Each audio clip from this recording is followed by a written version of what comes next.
right, greetings everybody and welcome to Conflict Radio. Today is August 19th, 2021, and today on the show we've got, well, an interesting pair of people from Australia. They run a group on Facebook called Hecktic Paranormal. The link is in the description box below. Go down there and click on the link and follow this group. Well, I guess Hecktic Paranormal is a collective of paranormal investigators, history buffs, and truth seekers based in Australia. Today they joined Conflict Radio to discuss all things paranormal in Australia. From UFOs to ghosts and goblins, nothing paranormal in Australia escapes these investigators. And so let's welcome GemGem Hughes and Kate Relph to the show. How are you both doing today? I guess Kate, you go first. Or yeah, Kate. Hi, how are you? Hi, how you doing today? Good, good. Happy to be here. GemGem, how are you? I am fantastic. Thank you so much for having us today. You know, this is going to be a fascinating show because let me first give a shout out to everybody here in the chat room. I see Paul's here. Paul Beska, how you doing? Chili Peen, Bugs in the house. I see Antonio's here. Sapphire Elf, how you doing? Hugh Godarn, Mr. Fox, Will Carr. Let's see, who else we got in here? Jersey Dolphins is in the house. I guess there's a ton of people in here already. And I've already got two of my favorite Aussies in the house, Sapphire Elf and Paul Beska, both from Australia. How you guys doing? I'm going to ask you guys to really, really go ahead and I guess input your wisdom into the show today through the chat room and share what you know about Australia. So, GemGem, let's get started. What prompted you to start this group on Facebook? Okay. So our group on Facebook, a couple of months ago, Kate and I were in lockdown and we had gotten together. We were in a team previously and we'd gotten together and decided that, you know what, why don't we get together and produce some of our own content, add a bit of a spark to the paranormal community. There are so many people, so many teams out there that do an absolutely fantastic job. But we wanted to sort of inject our own ideas into it, I guess. And yeah, just try. Yeah, that's it. And just try and have a bit of fun with it, you know? Yeah, you know, it's an interesting group. I joined, I guess, about a month ago, I guess, looking into getting you guys on the show. And I wanted to get you guys on, and I'm starting to dig into a little bit of what's going on in Australia. I mean, besides the lockdown and all of that craziness, we obviously can't talk about that kind of stuff, but I want to talk about paranormal stuff that goes on over there, because I would imagine that Australia, being such a massive country like it is, has just a ton of places that are full of just weird, spooky things. And maybe you can educate us in America, in the United States, about what's really going on over there. Is it a lot of the same, you know, that we have here, or do you guys have anything different? Look, I think it is. Yeah. Sorry, Kate, you go. It is fairly similar, but I think there's a lot of there's a great deal of Indigenous history as well, and also too, like the history of people who came over from the States and, you know, all around the world and made this place their home. So there's a lot of sort of settler history as well. All right, so Jack D. Whiskey, thanks so much for the super chat. Let me ask you, obviously we have a lot of Bigfoot shows over here, Bigfoot podcasts, that sort of thing. Do you guys have a Bigfoot myth over there, or I mean, obviously you guys, let me finish just for a second, because you guys have some of the strangest animals on the planet over there, right? I mean, you do. We totally do. So I was wondering, like, do you have something like Bigfoot, or do you have something else that's just unique to Australia?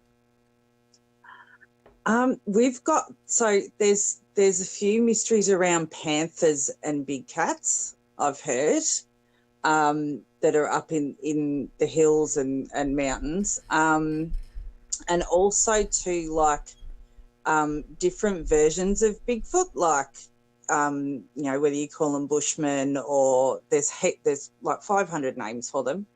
But yeah, there's always some weird bush creatures out there and we call sort of the, woods or wooded areas the bush. So, there's some weird and wonderful bush creatures, I'll say. What do you call them? So, like some people still call them Bigfoot, that type of stuff, like those type of words. But in sort of my growing up, they were always just bush creatures. So, yeah, just the unknown bush creatures. Just unknown bush creatures? Yeah, just bush creatures. Oh, all right. So, yeah, so you don't go to the bush alone. No, obviously not. No, you do now, not. do you have a lot of native areas over there that are kind of off limits to I guess just the normal person? Yeah, I think so. Like, yeah, we do. A lot of we've got a lot of really thick sort of bush areas where people just don't go. And also, too, there's a lot of places that are just really hard to get to, Yeah. So. And as Rock was open to the public, but I believe it has now been closed to the public. So you've got places like Kakadu, all that sort of stuff where a lot of it's closed off from the public anyway, which is totally fine because it's a lot of it's sacred lands. So that's, you got to respect that in so many ways. Yeah. But yeah, a lot of it's sort of blocked off, and in the wet season, you're not going anywhere near it anyway. So it's just, yeah. What is it? It's just real swampy, or? Yeah, so wet season usually get really tropical rains and like a lot of places flood out. So there's literally no way that you can get in there unless it's by plane. So, yeah. All right. So what is a yowie? Is that what the Bigfoot is called over there? It has been called that, yeah. So it's a similar creature basically to a Bigfoot, big tall thing with fur and slightly humanoid. And massive. Yeah, Sapphire Elf says 3 main kinds: small ones, tall thin ones, and the cannibal of the outback, Doulaga. Yeah, I've heard of that one. Yeah. So what is that? Can you tell us that story at all? Well, yeah, it's just basically a version of a Bigfoot as far as I know. And yeah, and we'll eat anything that's remotely human, anything that's remotely animal. It'll eat everything. So, wow, it's definitely not a vegetarian. Yeah, just like a crocodile, only with like tall and legs and hair. So. All right. So, I guess as far as paranormal stories that you get in Australia, what are some of the top ones? Like over here we have obviously Roswell, right? We have the disappearance in Roanoke, Virginia, of the colony in Roanoke, things like that. What are some of the top paranormal stories in Australia? I guess the most famous one that I've heard about would be Hanging Rock. That's a pretty cool story in regards to disappearance. And it's still, I believe, Kate, if you can help me out here, I believe that it's still not been solved. Yeah, so a long time, well, not a long time ago, but a fairly long time ago, some students went on a picnic and some of them vanished. And it's a group of really large rock area.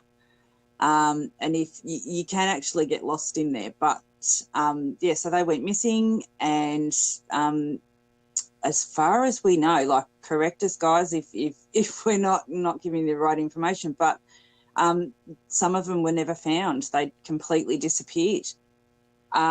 which is really strange. But there was a movie done about it. It could have been the 80s or 90s.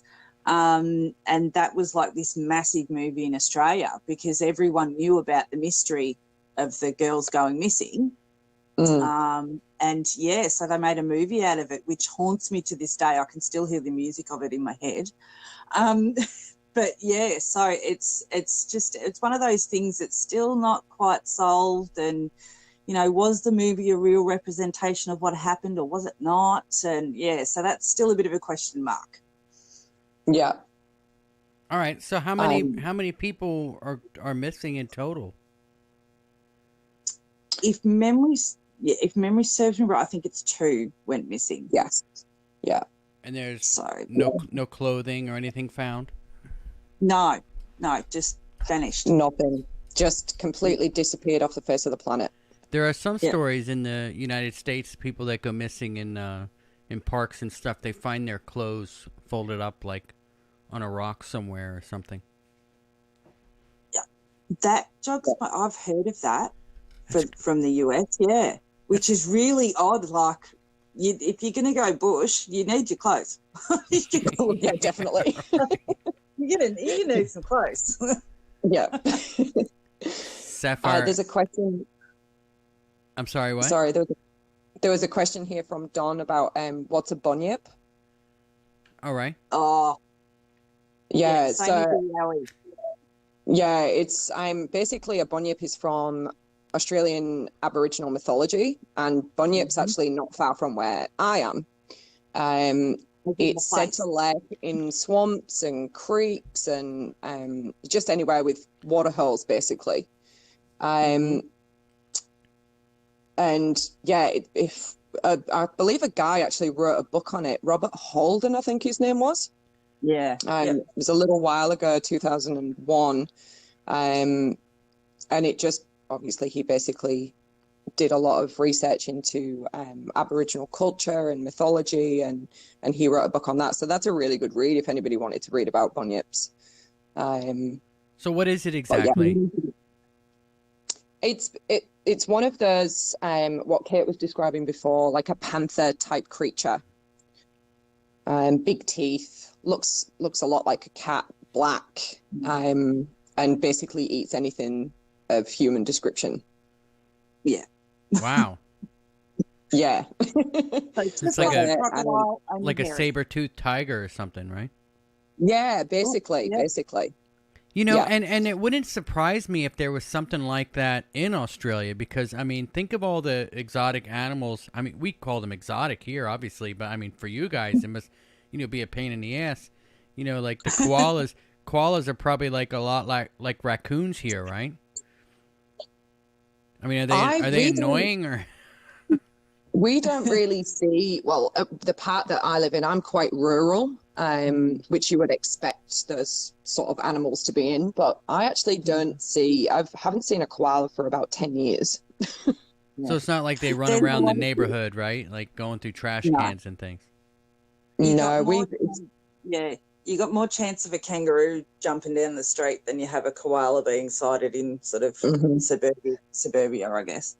Yeah, that's it. And I think as well, probably the most seen animal here that we've got that is close to a raccoon would be a possum. Yeah. Yeah. And they're just little fairy creatures. Yeah. Sapphire Elf says he has seen a bunyip when he was a kid near a Dreamtime area. It had a hump like a kangaroo, a face with horns like a deer, and arms like long sticks with the talons of an eagle. It turned to mist. Oh, wow. Is what he said. What's a Dreamtime area? Is that I'm not a fan of that. So that'd be to do with Aboriginal culture. So it could be a sacred spot to them. So yeah. Okay. Yeah. Yep. All right. He says when the sky. There's a lot of Aboriginal stuff that I don't understand. I've got to do a lot more research into Aboriginal history and culture. I would imagine that they have all kinds of myths and legends about things. I mean, they go back pretty far, right? I mean, They They're didn't. one of the oldest cultures on the earth. So yeah, they've Yeah. got so many beautiful stories, and yeah, as I say, they're one of the oldest cultures on earth. So it's amazing to think all that history, being connected to the land. Yeah, I would Yeah. imagine that they've, kept their stories told like over the years. I mean, it's not like there's a few of them. There's quite a bit of them out there, right? Yeah, yeah. So they hand their stories down generationally, just like a lot of other cultures do. But yeah, so that it's really, we actually thankfully get to see a lot more of their cultures, and it's a lot more seen now, which is Yeah. really beautiful. And we're starting to know the areas that so the Aboriginal names for the areas that we're all in and stuff like that's a bit more seen and a bit more heard now, which is really lovely. Yeah. And a lot of the towns here still have their original Aboriginal name. So Yeah, that's really good. So, I mean, the Aborigines that live there, I would imagine that there's millions of them, or, I honestly don't have any idea. How many would you say are over there? Oh, I wouldn't have a clue. Mainly in Victoria. It's not there like aren't a lot of it's not like Crocodile Dundee. They're like all living out like in little huts and stuff, right? They actually No, are civilized, no. living in cities and things. yeah, they live in cities just like a lot of other people, but they do live in really remote communities too. Yeah. Yeah, so they do have some of their own communities and own things going on. Like some of them, there's some amazing, elders and generations coming through now that run their own tourist spots, and the money goes straight back into their community. And yeah, so it's really amazing. It's sort of all walks of life as well there. Do they have their own medicine? Yeah, they do. Yeah. Yeah, there are many different types of medicine that they basically use off the land. Yeah. I'm not. So it's bush medicine. Yeah. So all of the plants and different things in the bush, they'll use just like, we would grab some sort of, I don't know, tea or something for a sore throat.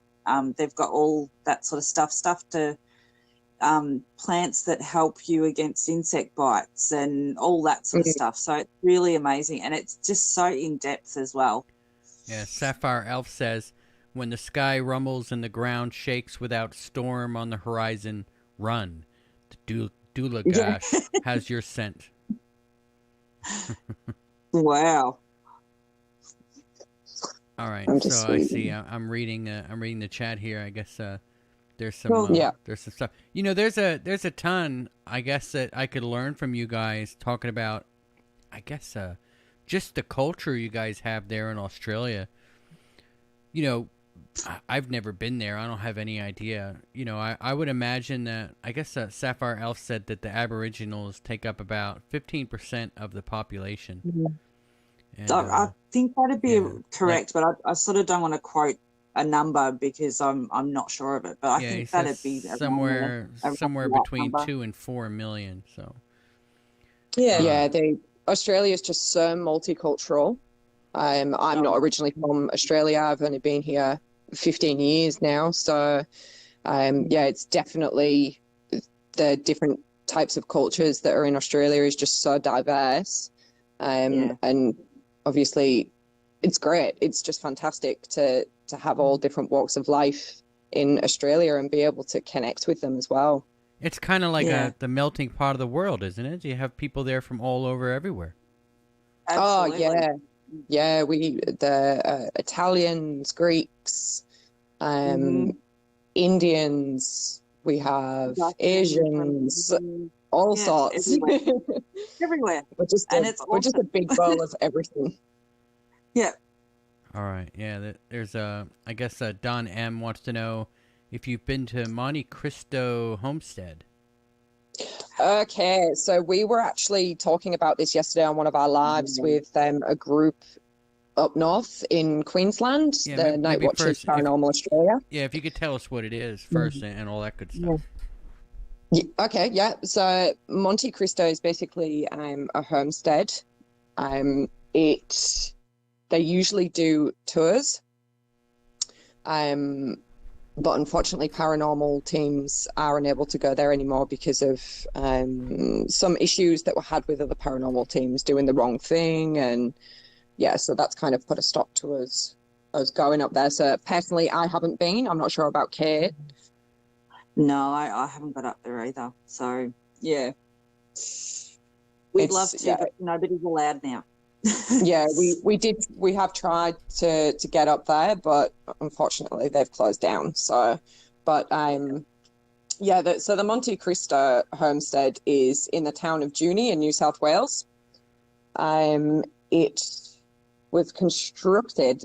Sorry, I'm going off my memory, so if it's not 100% correct, I do apologize. That's all right. It was constructed by a local pioneer, I believe, Christopher Crawley, and it's a double-story Victorian style manor, and it stands on top of a hill overlooking the whole town of Junee, which is pretty cool.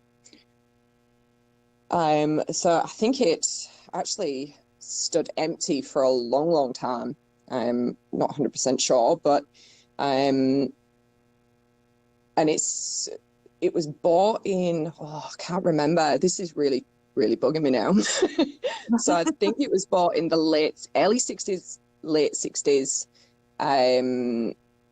by Reg and Olive, who restored it to its current condition. And then I think it's had a number of owners since then as well. But yeah, there's been, apparently they've had so many different experiences of the paranormal at this place, and we were just dying to go there, but unfortunately we're not allowed. So it's haunted. No.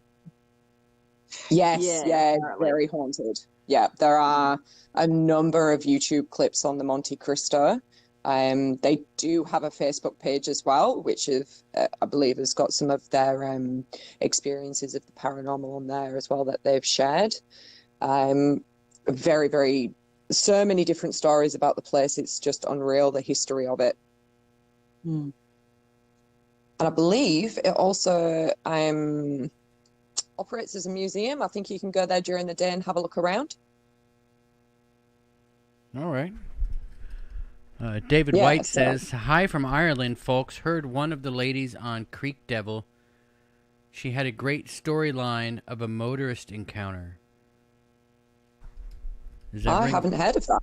That doesn't ring a bell. I haven't heard of that either. Sapphire Elf says, "Black Mountain in QLD is pretty spooky. It's a giant mound hill of black boulders riddled with caves that's now closed to the public and in the care of natives. Too many missing people."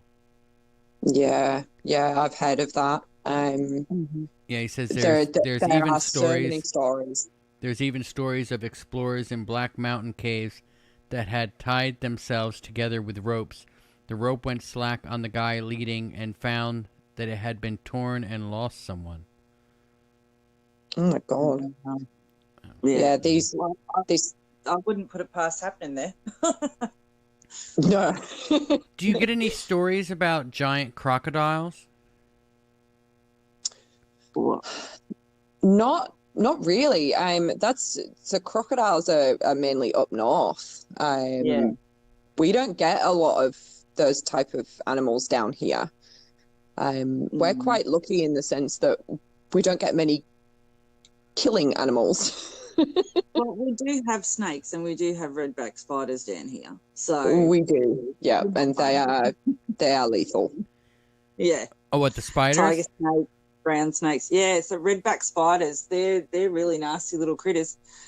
They've got a red stripe on the back of their little bodies.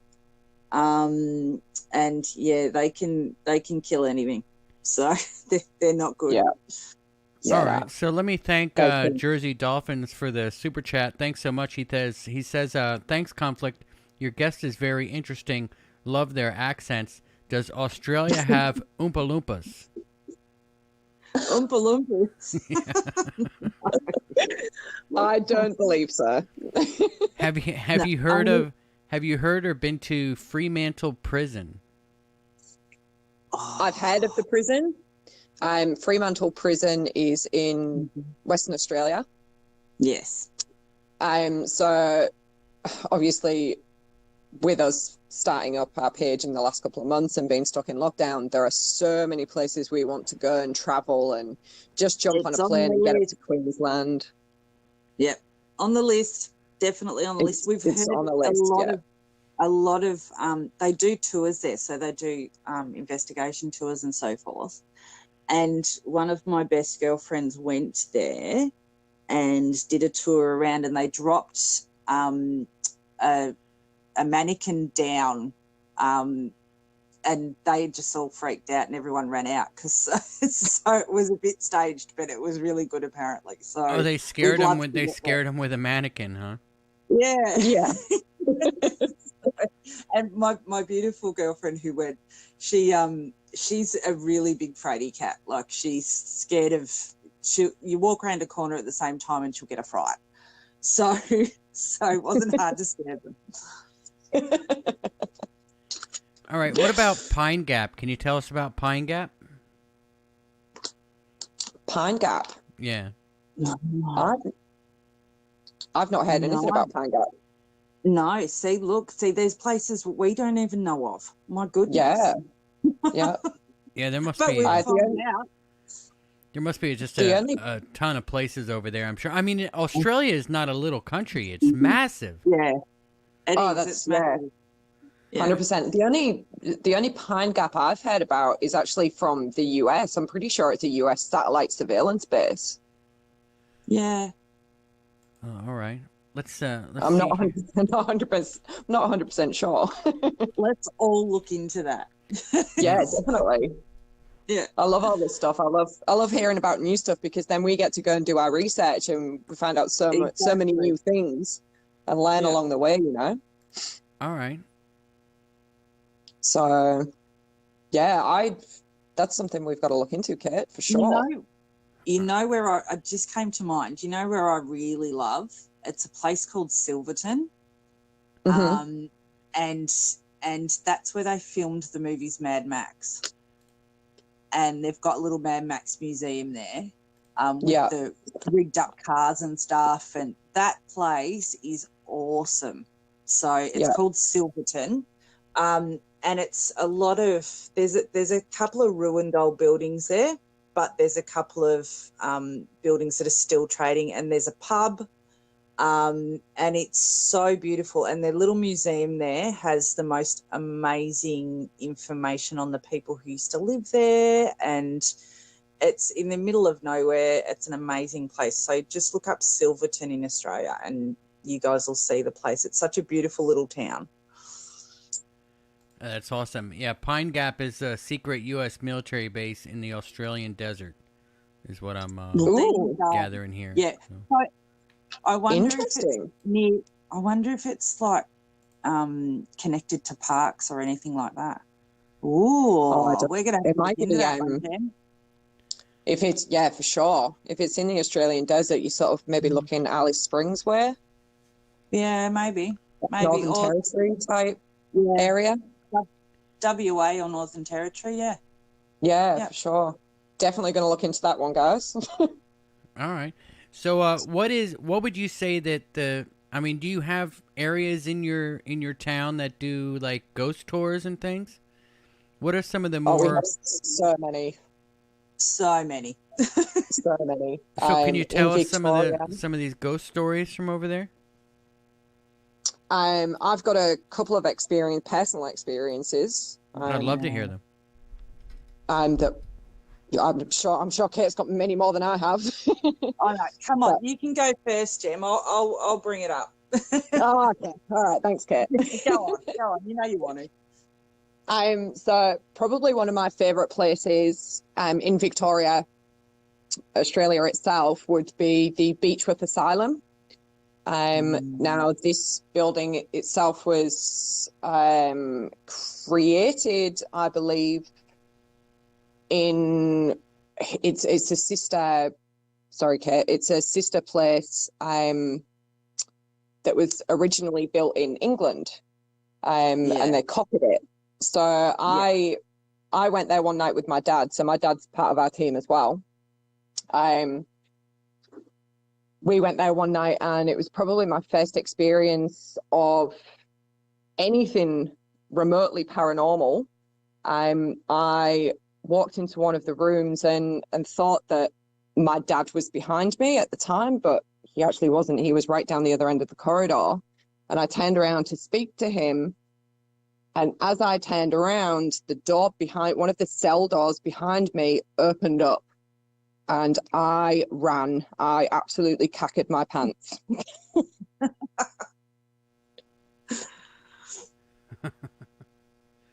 It was fairly, it's a full-on place. And the guys up there, they're fantastic. They do tours. They do overnight tours as well. So you actually get to sleep in the old theatre that was there. It's just a fantastic place to be. So I believe Jeff Brown runs that. Beechworth Asylum tours. Yeah. So what do you think it was now, looking back on it? Well, I actually went and got my dad and said, just come here and let me try and figure this out, because where we were in the building, there were no windows. All there were cell doors, and all the windows were pretty much barricaded, blocked off. There was absolutely no way that any airstream could possibly get in. And for me, at that point, we went through everything. We tried to reenact the whole thing. And these doors are so heavy, so heavy. It was just not possible of anything for it to move that door. So I fully believe that it was a paranormal experience. Wow. Crazy. You want to tell us one, Kate? I've got a lot, but one of my creepiest ones. What was your first one? What was your first one before we get to the creepiest ones?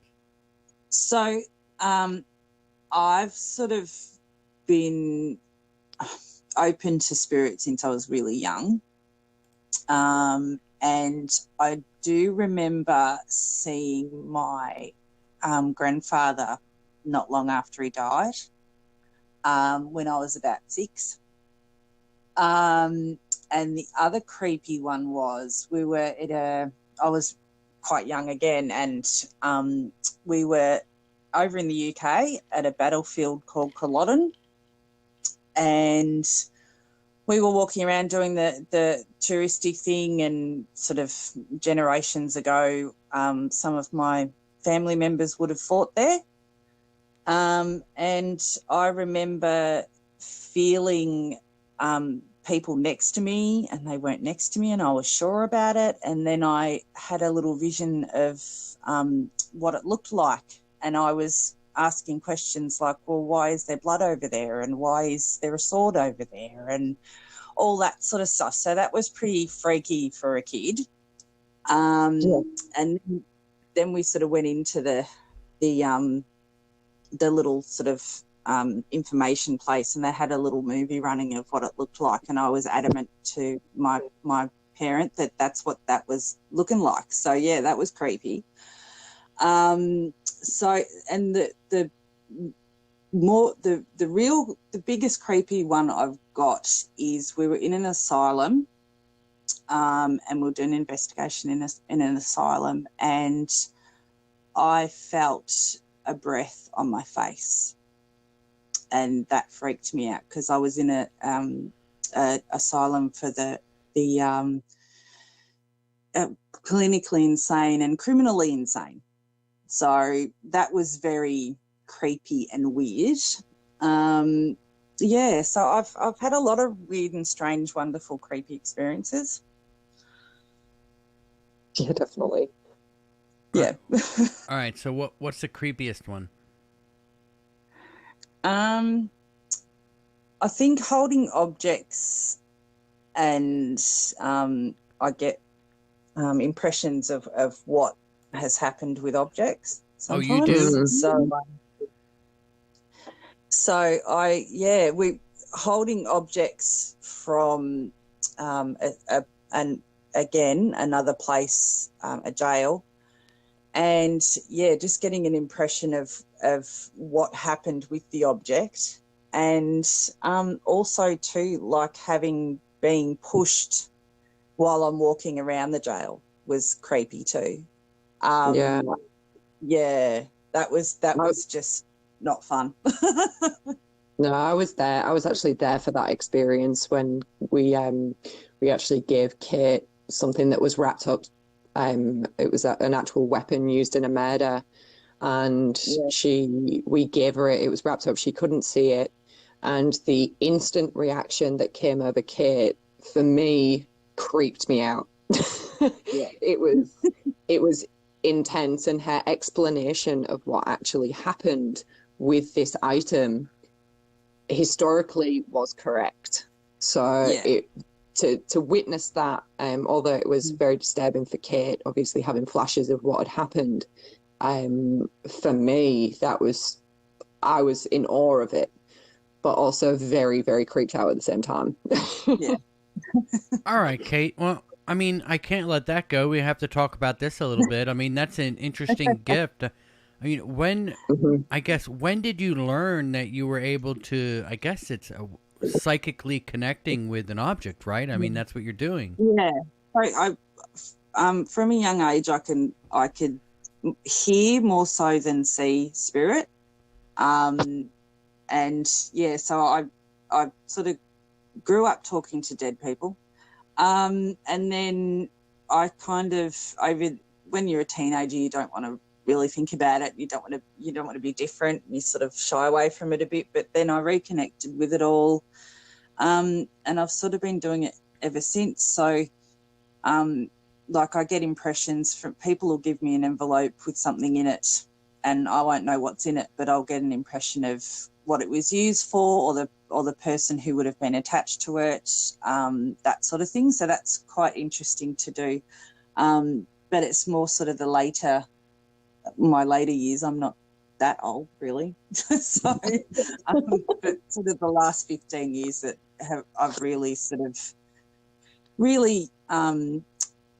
of stepped into it a lot more. So, can you tell us the first time that you were holding something and realized that this was going on? So, my dad used to take me to a place called Tolly's Treasure Market when I was little. And Tolly's Treasure Market was like this place where you could get everything secondhand. You had farm doors, farm gates, all sorts of weird and wonderful things. And I, at the time, had a pet rat. And I wanted a little cage to keep my pet rat in when I took it somewhere. Because, that's what you do when you grow up on a farm. You have a pet rat. And I would go into Tolly's and I would pick up items and get an impression, and I would chat about it. And so that's when I realised that, I didn't know that came from like a lady's house in 1952 and she had 3 kids. Like, random stuff would come in, and then sometimes every now and then I'd find out where it was from or be able to figure out more about an item and see if I was right. So it was pretty cool. Oh, that's fascinating. Yeah. So I wish I had that. Give me that gift, Kate. Oh, come on, you could try.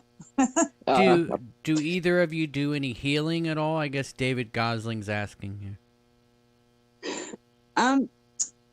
Not so much. More, I guess I'm more on the reading side of things. I do intuitive tattoo design. So that's a really beautiful healing process to do.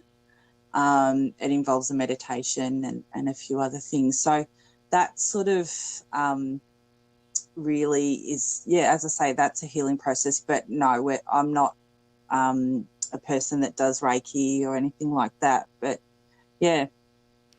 I did do my Reiki course, but I don't practice it in any way. Yeah, I went to one once when I was younger, I guess about 20 years ago or so. I went to one and, lied down and everybody, like, stood around. I didn't really, I don't know, I didn't feel anything, I guess. Yeah.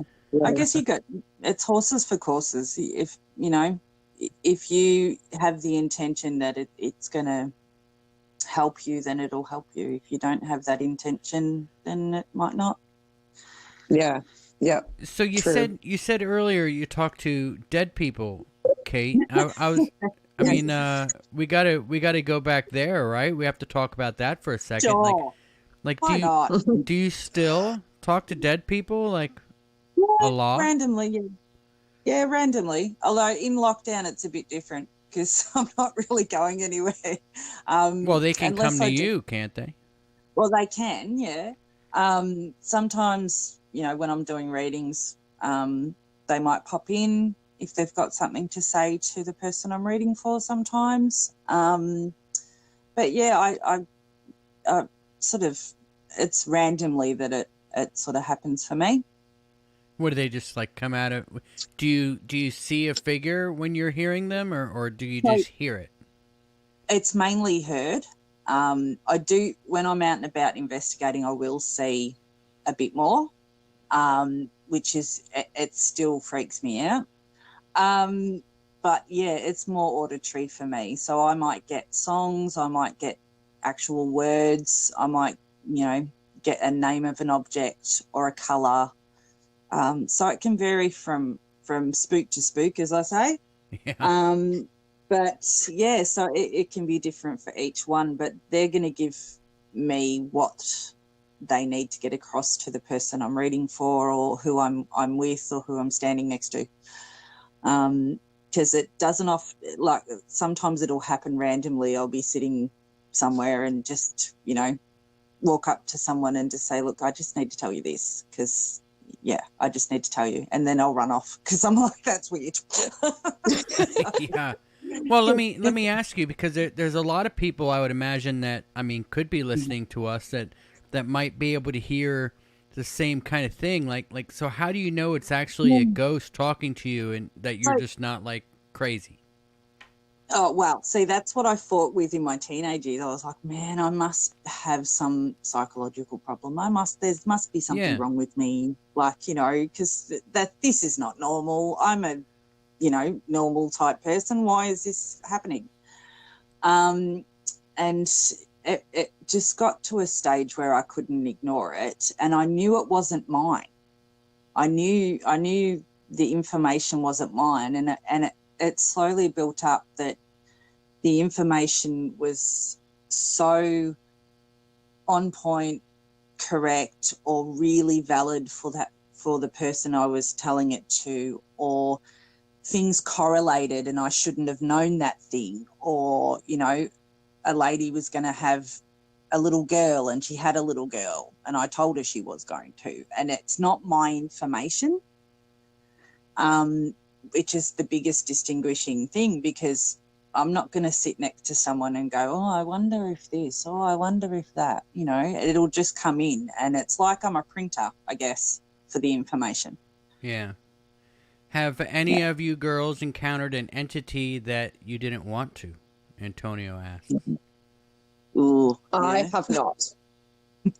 I've not encountered anything, as we say in the paranormal, demonic, that I know of. I don't. Yeah, it's a difficult one. I mean, I've been in places where things have happened to people, and it's been, not very nice things. But personally myself, no, I've not experienced anything of that nature. Yeah, I've come across a few really negative things, And a lot, like, I was on holiday with my husband. It was actually our honeymoon. And we went to a little, I know. Well, why wouldn't you go to really old places with spooks in on your honeymoon? Why wouldn't you do that? That's normal. So, but yeah, so we went to this beautiful little historic house. It was like a miner's hut in New South Wales, and I cannot remember the town to save my life. And we were going upstairs because it was a little 2-story place, and they had a whole heap of stuff upstairs, like memorabilia of the town and a lot of sort of Masonic items and things like that. And I could not, for the life of me, get up those stairs because there was just this big, massive negative energy that was just pushing me down. So I physically couldn't walk up the stairs, and my husband got to the top of the stairs and felt really constricted in his breathing, so he came back down very fast. That's that really freaked me out, because I'm like, I'm open to look, there is negatives out there because there's positives out there. You've got to have both, right? Yeah. But when it affected my husband a bit, I was like, oh man, no, don't be doing that. No, that's not okay. No. So that was a bit scary. I've come across some weird energies from time to time, and yeah, some really negative ones. But as I say, you've got to have light to have dark, and you've got to have dark to have light. So, yeah. Yeah. So do you believe in good and evil then, right? Oh, yeah, definitely. I mean, there's obviously good spirits, there's evil ones. Well, there's good people and there's bad people. So wouldn't you think it's the same when you cross over, maybe? No. That's just my little take on it, I suppose. Yeah, but I think every person has a bit of evil and good in them. Oh, for sure. You know? Yeah, definitely. Whereas if an evil spirit's not going to really do good things, right? Not necessarily. That's right. Yeah. I think if you've encountered an evil spirit, the likelihood of them actually being a good spirit is very unlikely. So they wouldn't be an evil spirit then, would they? Exactly. But I haven't had any personal experiences with possession or any dark demonic entities, or even, as Kate was saying, a dark negative energy. I've not had any of that, so I must just attract the good ones. Well, that's not a bad thing, though. That's a True. good thing. Oh. All right. So yeah, I guess that was a question Don M had asked. Any experience with possession? not for me. No, look, I've seen some people that I questioned. There's something else going on there, but I haven't, sat in a room with someone that's possessed. No.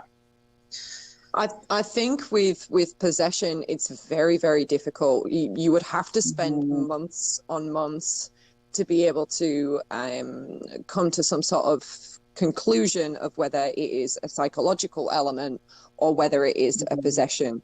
There are many, many cases out there where it has turned out that they've really just needed some clinical help. Yeah, and exactly. It's really hard to differentiate between the two. Obviously, we're still learning. We don't know about what a demonic spirit or entity can do. If we knew that, then we wouldn't be doing what we're doing. So, that's possessions and demonic entities for me are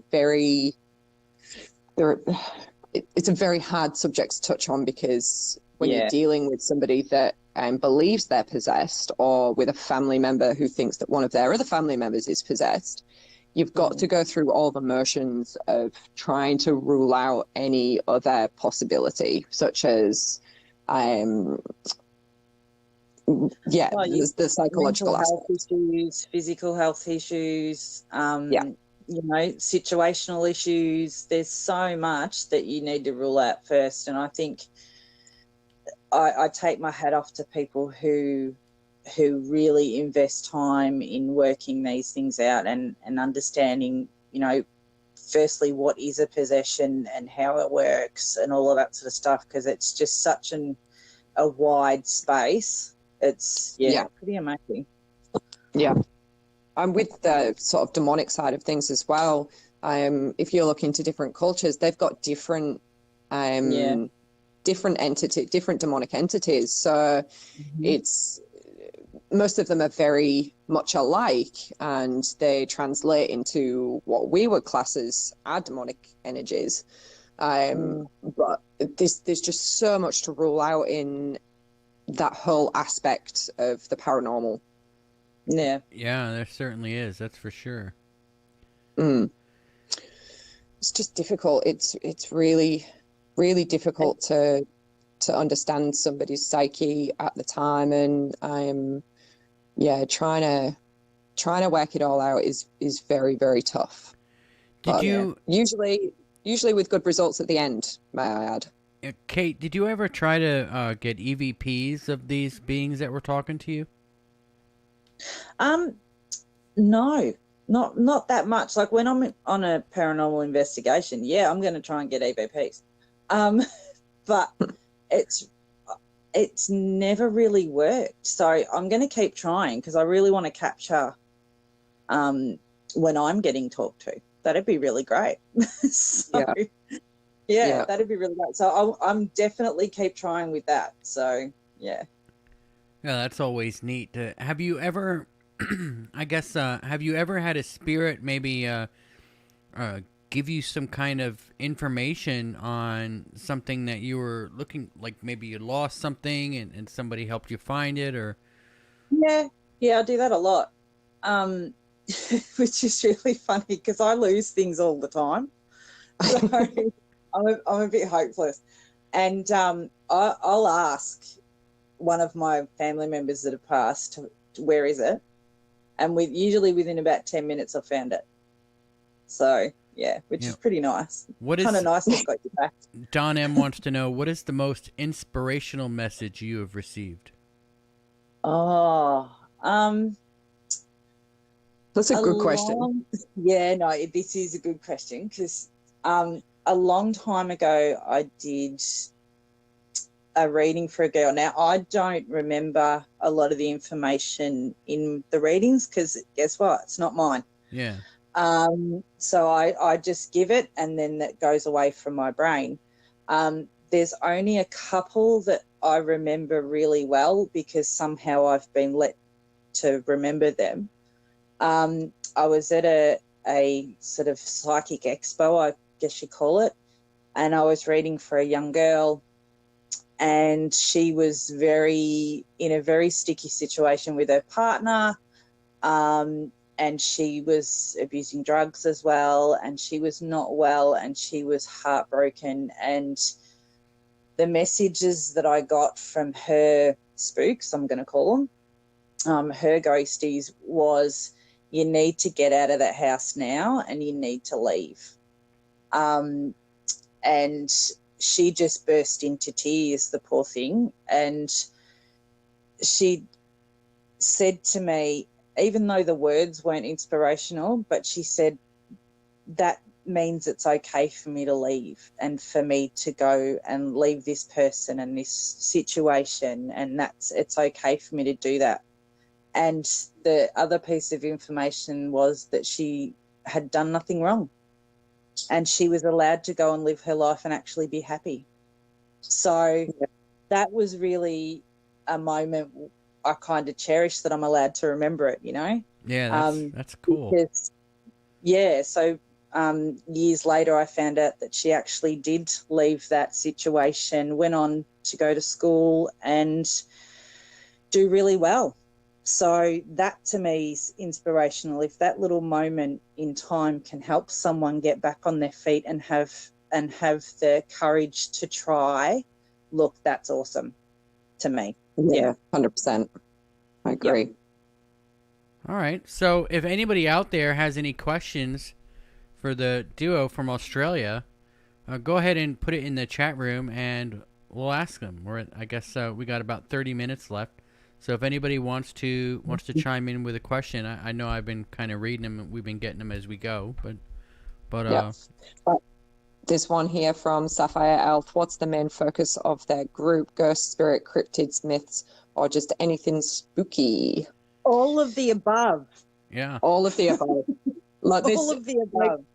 Like we were saying before, there are so many things that we don't know about in Australia. Cryptids, myths, that type of thing. Our page specifically at the moment, because we're doing a lot of other research, is mainly spirits, hauntings, that type of thing at the moment. But we've done a lot of research into UFOs, not so much in Australia, more the US. I just binged watched the whole entire season of the Skinwalker Ranch, and that just blew my mind. That I would absolutely love to go there. So yeah, hopefully we're going to do a little bit of a segment very soon on the Skinwalker Ranch.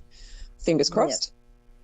But yeah, the main focus of our group at the moment is spirits, ghosts, anything really spooky, to be fair. Exactly. Have either of you seen any UFOs? I have not, no. No.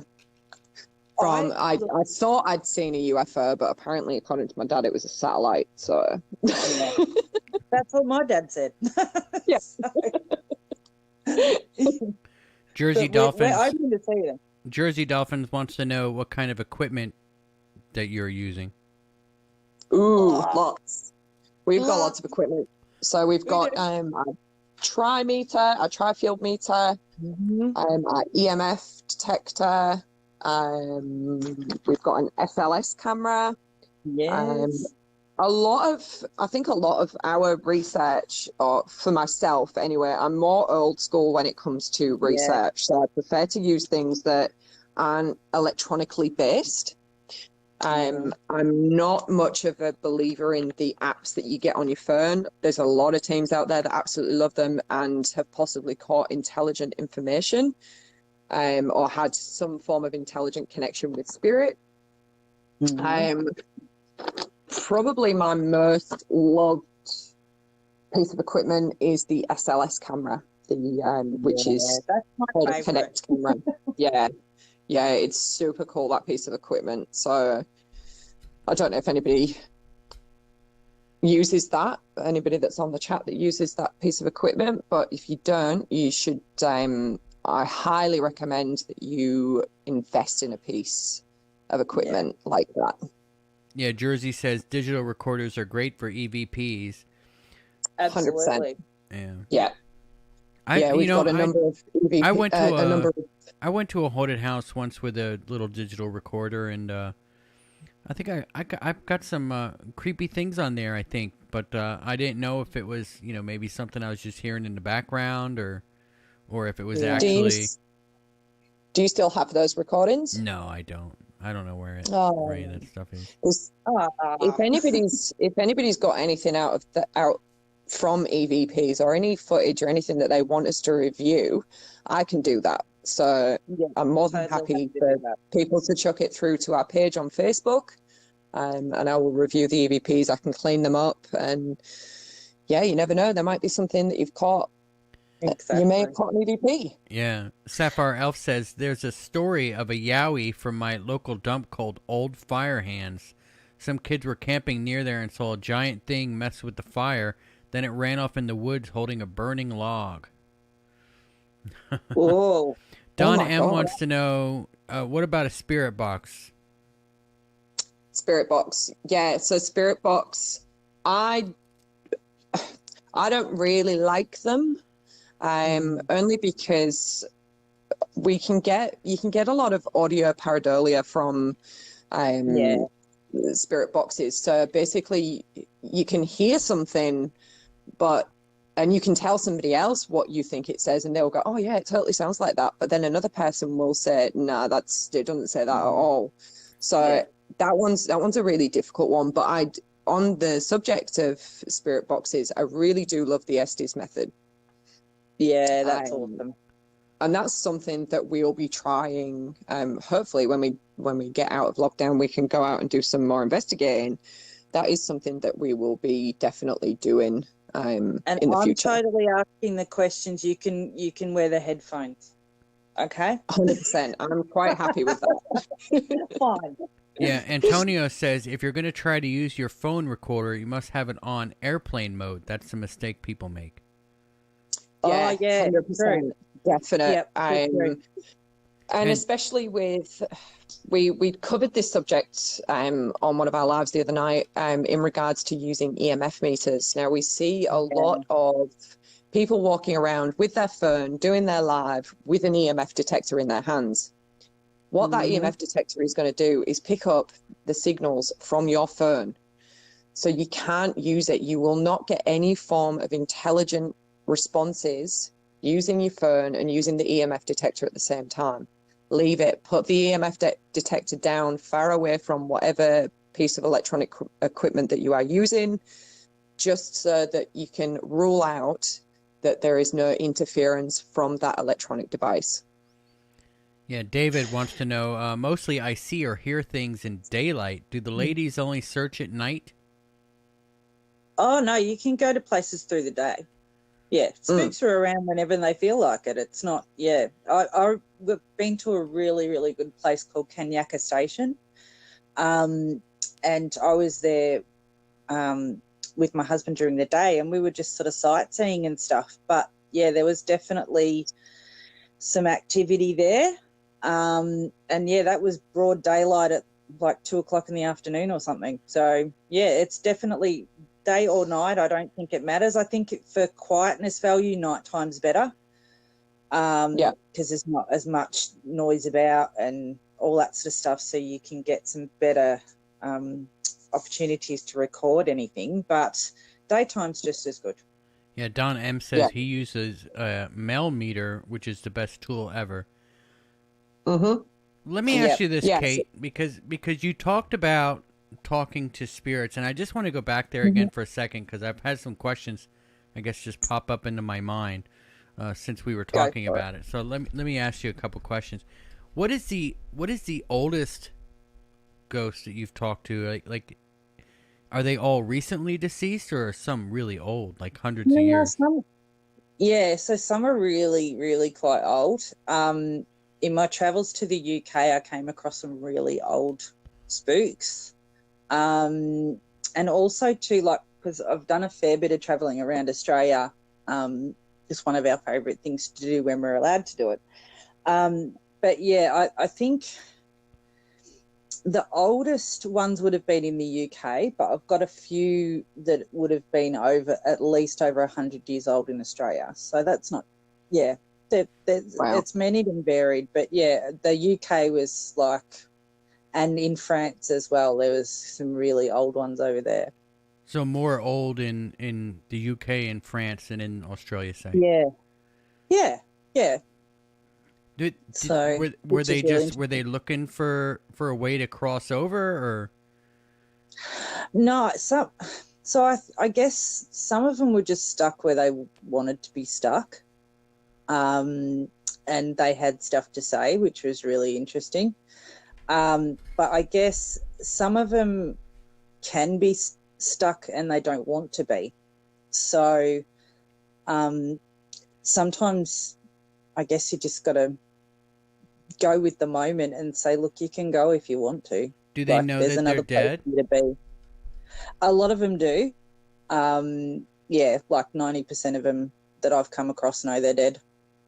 So, which is interesting. What about shadow people? You think shadow people are the same thing? You think a shadow person is a ghost? So when I've come across shadow people, some have just been ghosties, and that you just see a shadow of them. You just see that movement. But some are, I sort of have a little theory that a lot of them are energetic sort of collections or beings, which is, I know it sounds really weird when I say that, but sometimes it's just a massive energy that may be moving. All right. David That's how I Gosling, think of it. aka Polar Tash, says, I visited a graveyard at 17 years of age and then again at 40ish, and the same spirit came to me on both occasions. Have you had that happen to you, Kate, where you have like multiple ones, like over a large span of time? Yeah, definitely. So I came across a family member who had died a long time ago in the UK. And then I went back when I was in my early 20s and came across him again. So that was pretty nice. Yeah. And being a family member, that was even better because I was like, hey, you want me? Have you ever ran across a spirit of anything that was not human? I feel like there is a fair few things out there that are not human. Energies. I do think that there's sort of a lot of elemental kind of beings out there. I mean, like fairies? Yeah, well, you know, you can say that they're fairies. Sprites, pixies, whatever. Yeah, like I see more energy stuff. So if I'm going to see, it's usually an energy force. And a lot of times the energy force isn't human. So, yeah. All right. Don M. wants to know if any of you have ever used a Ouija board. Yes, I have, and I don't like it. Why is that? Can you? Well, honestly, it's honestly just another tool. It's just another thing to use. It, you know, it's the same as using a pendulum or using dowsing rods or using a Ouija board. It's all the same, but it's how do you know you're talking to who you think you're talking to, and are you protected in that moment? And, you know, can you cleanse effectively from any negatives that come? So I find them a sticky item to talk about because some people are so for them and then some people are so against them. So it's a very polarizing topic. Yeah. Yeah. Yeah. Paul Beska wants to know, have you ever heard of soul collectors? Yeah, I have, which is really interesting. What could you tell us about them? You go, Jen. For the soul collectors, I've only had a very minimal amount. I believe it's Japanese mythology, if I'm correct. Yeah. And it's basically, from what I've read, it's sort of like an eel type creature that collects the souls of dead people. Mm-hmm. As far as I'm aware of. I think, I don't know whether it's, from what I've read, I think it was mainly just the women that it collects. Yeah. But as for why, I have no idea. Yeah. I've seen a few, I've coming along in research from years and years, but there's a few different versions of it with different cultures though. So there is, there is. Yeah, it's really many and varied, but the ones that I think are a definite possibility in Australia are just a more energetic or a little bit more powerful energy that can collect the souls. So, and it just amasses them so that it has that soul's energy. Yeah, so that's the one mainly I've heard anecdotal stuff from in Australia. So, yeah, that's a really interesting one as well. All right. So Don M. wants to know, any thoughts on reincarnation? Oh, heck yeah, why not? My thoughts on reincarnation, I don't know if anybody's ever had that moment where they've gone, oh, I've been here before. Deja vu. Deja vu, yeah. I don't know whether there's sort of any relation to reincarnation with that, but there have been many times where somebody's been describing something and I've gone, I feel like I've been there. I feel like I've I've done that. Yeah, so that reincarnation, the topic to me is super interesting, and but you know, I'd love to go and have a past life regression done. Yeah. I think that would be fantastic. I haven't yet been able to do that, but hopefully, fingers crossed, sometime in the near future we can do something on that as well. Because that to me is super interesting. Do you think that they'll ever let us go back to normal? I don't think so. I get so frustrated. It's like we can't do this, we can't do that, we can't do this, we can't do that. It's driving us bananas, just quietly. So we're like, you know, just stuck, and we're trying to, you know, think of, oh yeah, you know, we might be allowed to go in a couple of weeks, or we might be, and then no, we can't.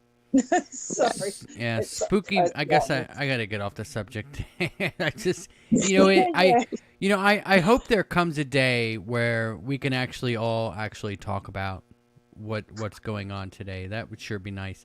A Spooky Boy Paranormal podcast wants to know, if you had a choice anywhere in the world to investigate, where would you go? Okay, so I definitely want to go to the Skinwalker Ranch. I know it's not accessible to the public, but after watching that, I need to go. That's a big one. That's like my second. That's my second, though, I think. What's your first? Well, I want to go back to Edinburgh and do all the little laneways and underneath the city and go all there, because that really intrigues me. That's a really amazing place. Yeah. So for me, it's definitely the Skinwalker Ranch. It was actually my brother that told me about it a little while back, and when I saw that it had excuse me, when I saw that it had come out on one of our platforms that we can watch, I was all over it, and I literally sat for the whole day and watched the Skinwalker Ranch, and I was just in awe by some of the evidence that they've caught is just phenomenal. That's where I want to go. That's where I want to be. Well, I wouldn't mind going to the ranch right next door to that one either. I believe it's called Blind Frog Ranch. Oh, right yes. Yeah. I've heard a little bit about that as well. Yeah, definitely. That would be so cool. Just anywhere in America, really. Yeah, I really want to get over to America at some stage. You want to come over here? Well, I don't think Biden's letting anybody in unless you get the cure. Yeah, we know. Unfortunately, it'll change soon. Don't worry. Fingers crossed, and we can. We're so pumped to get out and see other parts of the world and explore different paranormal phenomena. You know, we don't want to just be in Australia. We want to get out there and we want to see everywhere. So, but I think apart from Edinburgh in Scotland, America's probably number one spot, I reckon. Well, I would imagine that the UK has so many more haunted areas than the US does, right? Just because it's older. Yeah. Look, I don't mean older. I just mean it seems like the history, there's a lot more history there between castle fighting and everything else. I would imagine that there's some battlefield.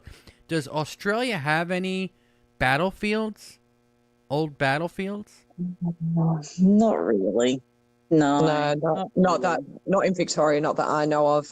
We've got a lot of airfields. But that is about it, really. I think a lot of our we had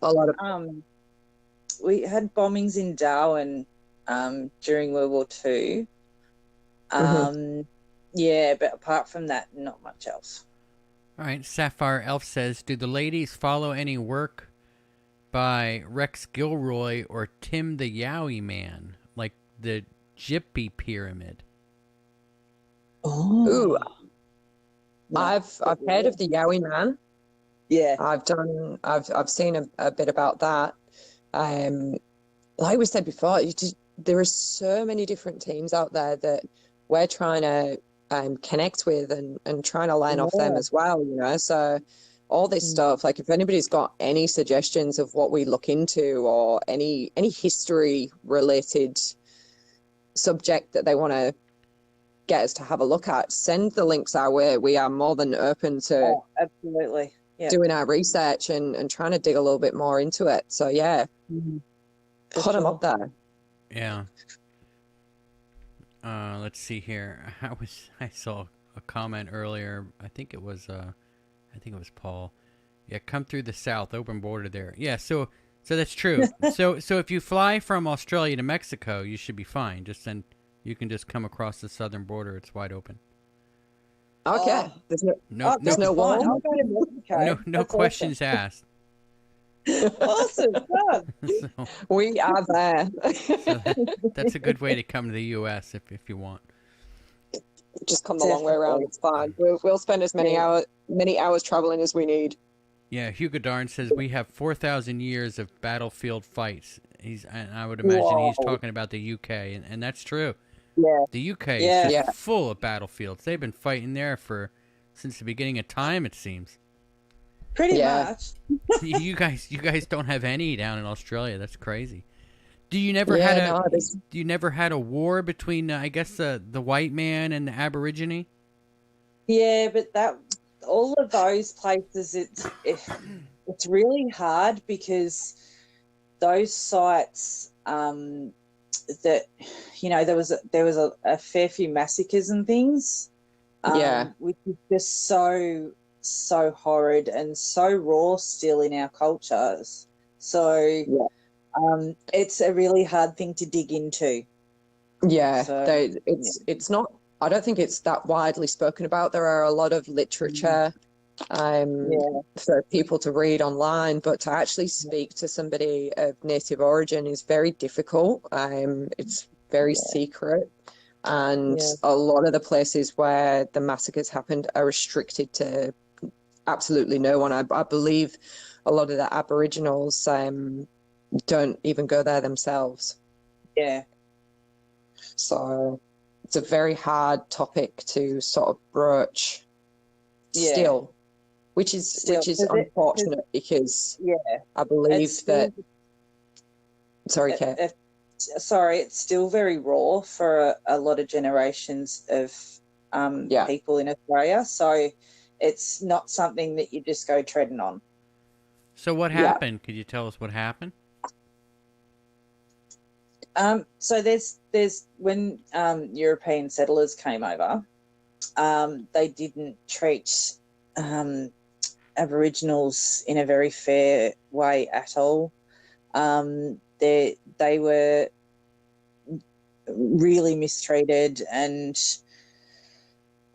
also too, they didn't have the right to vote for a long time. They weren't recognised as real human beings for a long time. So it's such a huge part of Australia's history, but at the same time it's still very raw for a lot of Indigenous people. And then there was things where a lot of babies got shipped off to different families through adoptions, and there was missions that sort of took over towns, and so it was full on. So it's like a bit over roughly 200 years ago, something like that. So it's still fresh. Like, it's not, there was a lot of Indigenous kids that were adopted out to sort of European families, and they never found out who their parents were, and they were just taken from their parents. A lot's called the stolen generation. But like, I can't really comment on it because I'm not an Indigenous person, I guess, and I just have, it saddens to know that a lot of people were so hurt. Yeah, I think it comes with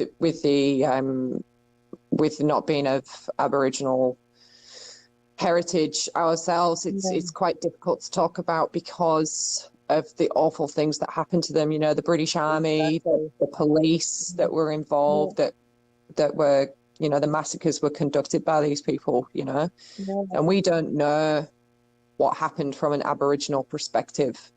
We just know what we've been told. So it's very difficult to comment, and I think out of respect as well for the Aboriginal people, it's not our place, it's not our story to tell. Yeah, Are they telling the story? There's a lot more now that it's being told. Yeah. Thankfully, there's a lot more now, and I feel like I really hope and I feel like that hopefully their voices are being heard, and there's a lot more stuff, a lot more sort of community focus around inclusivity and just having their voices heard.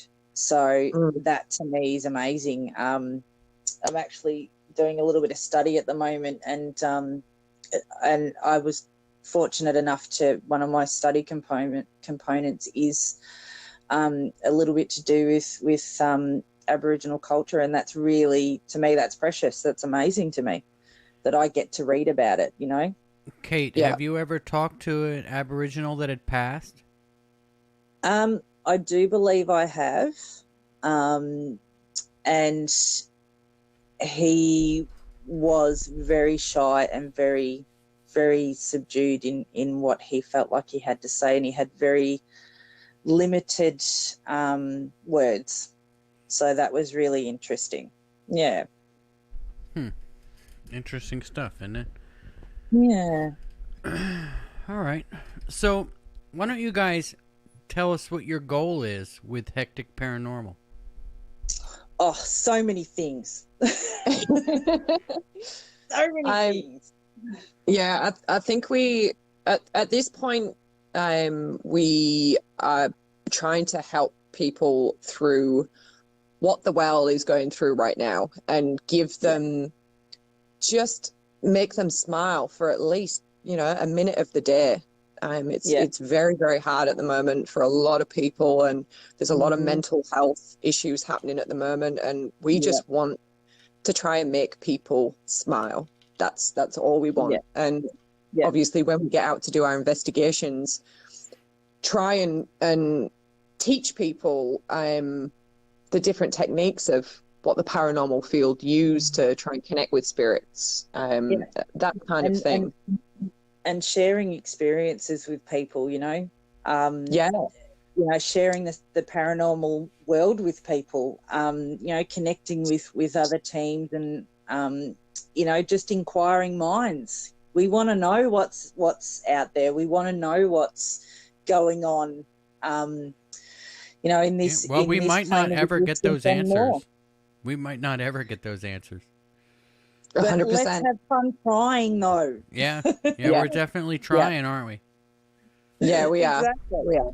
Well, we're trying, and if we can make somebody's day bright, then that's our goal achieved. So you got a podcast that you're working on, a YouTube channel, I guess?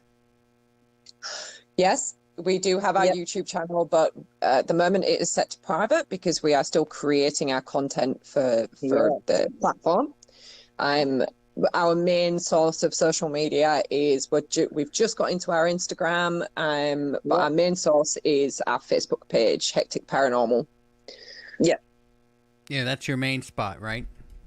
Mm-hmm. Yeah. And with your That's YouTube channel, are you going to primarily do a podcast, or are you looking to produce some actual documentary type content? Yes. Yeah. Hopefully, as these restrictions ease a little bit, every time we get something booked in, we go back into restrictions, unfortunately. So it's sort of hindering what we're doing at the moment. But yeah, hopefully in the near future, we can get out there and we can start creating some documentary like content for our platform. All right. So I guess I have to ask you ladies a question that we ask every guest on the show, and I'm just curious, I suppose, if you Australians know who Corn Pop is. I have no idea. No. Fill us in, mate. Corn Pop is a bad dude. Oh, right. Okay. I guess you just have to just Google Corn Pop is a bad dude. I guess, and that's just Right. just something that we always have fun. I see that they're asking me in chat to do it. So there it is. It's done. So you just have to Google. The answer is he's a bad dude. So. Right. Sure. I've got it written down. I'm going to research that and I will comment later. All right. And you're definitely going to have to come back on the show when you get your YouTube channel up and running so that we can get over there and get you some subscribers. Sound good? Awesome. That would Sounds be awesome. amazing. All right, awesome. And you want to tell everybody now where they can find you? I Do you wanna tell them, Kate? Well, they all know, right? I'll tell. So, Hecktic Paranormal on Facebook. You can find us there. And on Instagram, Hecktic Paranormal on Instagram. Drop us a message and say hi and jump on our page and say hi and laugh with us when we do our lives. Just come on our page and have a smile. Yeah, it's definitely a fun page, guys. The link is in the description box below. If you two could just hang on for a minute, I'll talk to you as soon as we're done wrapping things up over here. All right? Absolutely. Awesome. Thank you so much. All right. Thank you, guys. Thanks for listening. All right, guys. So the link is in the description box below. Hecktic Paranormal. Go check it out. Up and coming. I'm telling you. Pay attention because they're going somewhere. And I guess that's going to do it for us today. We will be back on... Let's see. I got to look at my little calendar here. We'll be back on Monday with Paul Inu. I guess I'll figure out how to say his name on Monday. So until then, I guess you can always find us online. Just go to www.conflictradio.net. You can find us on Apple iTunes, Spreaker, and all of your normal podcast catchers. That's going to do it for us. We're going to wrap it up. Until next time, everybody, batten down the hatches and be safe.